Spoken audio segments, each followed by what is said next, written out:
রাজিবুল ইসলাম ভাই, জি। আপনি আমাদের হানাফি ফিকহ সেন্টারে কতদিন পড়ছেন এবং আপনার বাড়ি কোথায় এবং হানাফি ফিকহ সেন্টারে পড়ে আপনি কতটা লাভবান? জি, আমি হানাফি ফিক্স সেন্টারে, এটা আমার দ্বিতীয় মাস চলছে।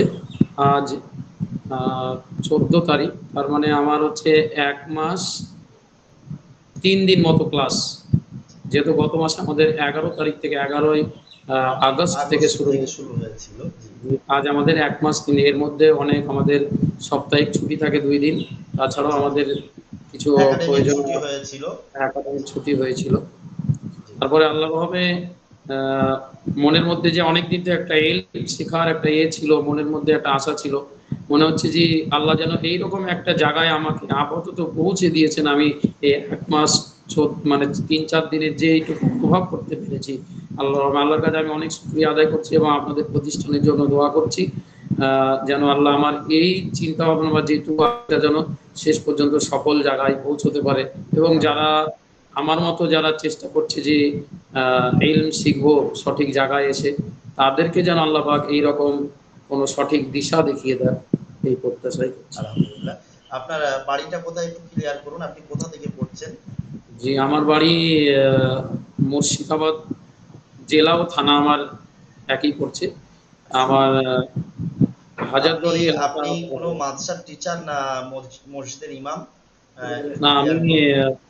আমি একটি মসজিদের ইমাম। জি। তোর মসজিদ সংলগ্ন একটি ছোট্ট মক্তব আছে, সেখানে সে দায়িত্ব পালন করতে হয় আমার। তারপরে বর্তমানে আমাদের পশ্চিমবঙ্গ সহ ভারতবর্ষ এবং বাংলাদেশের সাধারণ যারা আমাদের ইমাম বা হাফিজ, যারা যারা আমরা মাওলানা পড়তে পারিনি অর্থের অভাবে বা সময়ের অভাবে, তাদের জন্য আপনি হানাফি ফিকহ সেন্টার কি কেমন মনে করেন?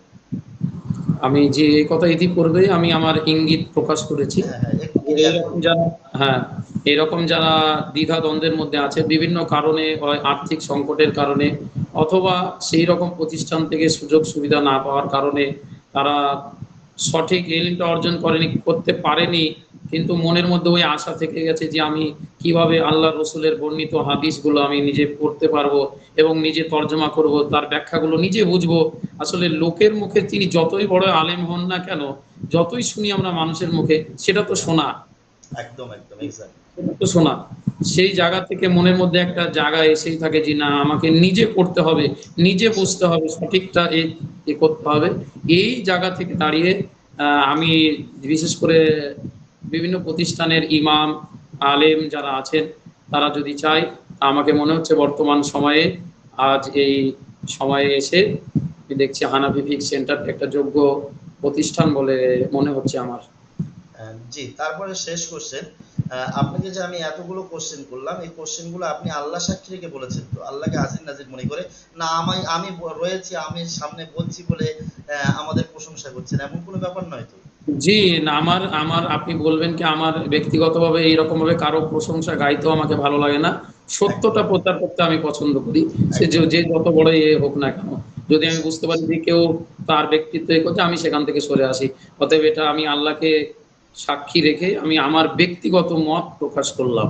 অবশ্যই। জাযাকাল্লাহ। আল্লাহ আমাদের হানাফি ফিকহ সেন্টারকে কবুল করে নিক, এই দোয়া আমরা সকলেই করবো ইনশাআল্লাহ। জি, ফি আমান।